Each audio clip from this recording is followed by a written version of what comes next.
Hello, and welcome to 5-Minute Math. Today we are looking at the Algebra 1 concept of interpreting exponential functions.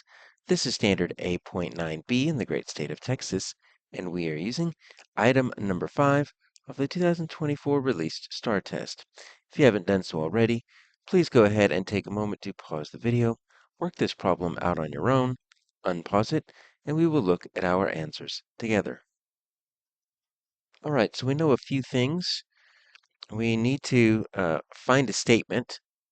Our answer is not going to be an actual number. It's going to be a statement that describes this function here. So let's read what we have here. An investor deposited money into an investment account that earns interest. All right, and it's compounded annually. All right, so that should give us a little bit of clue in case we didn't see the function underneath, because when we're talking about interest, that should make us think exponential, right? And whether it's simple interest, or in this case, compound interest, right? We are going to typically find an exponential function is the best way to calculate interest. So if we looked on our reference materials, we would see that we have a whole lot of information. Linear equations, quadratic equations, nothing about exponentials. So we're going to need to bring that knowledge with us into the exam. So let's look at our standard form for exponential functions. F of x equals a times b to the x power. And there's a few things going on here, right? So this a is always your initial amount. What are you starting with? So there's a set amount of money and something is happening to it. And you notice that this a is just kind of off to itself. Nothing's really happening to it. It's the b and the x that are really interacting here.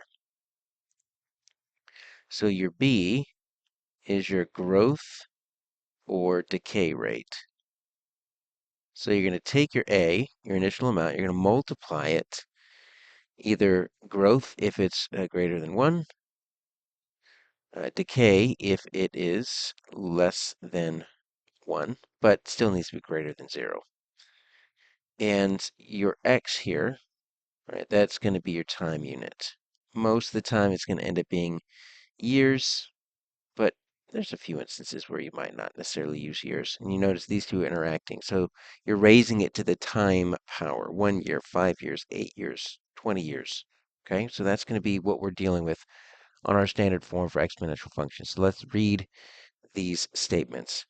The initial deposit, right, so that's going to be our initial amount right here. So that's looking at our A, was 1581. 1581 doesn't show up anywhere.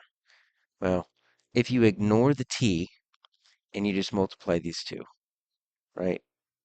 1550 times the 1 and 200ths, that does equal the 1581.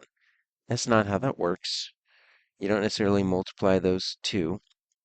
You might, right after that initial year, but what we want here is we want to first interact with that t before we just multiply those two together. And the initial deposit is that right there. So, no for A. B, the amount of money in the investment account increases. Okay, so here we're talking about our growth or decay rate. Now, 102 is not the same as 102%.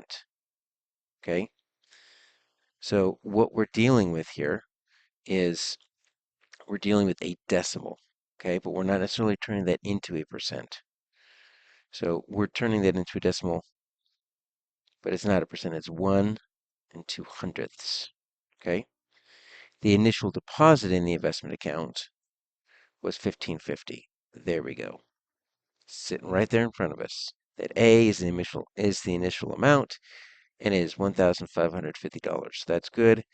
And the amount of money decreases 2%. Now, if you were to say increase, we'd be good. It increases 2%, not 102%, 2%, but doesn't decrease. If it was a decrease, you would multiply it by 0.98, right? Because you'd have to take that 2% off the 1.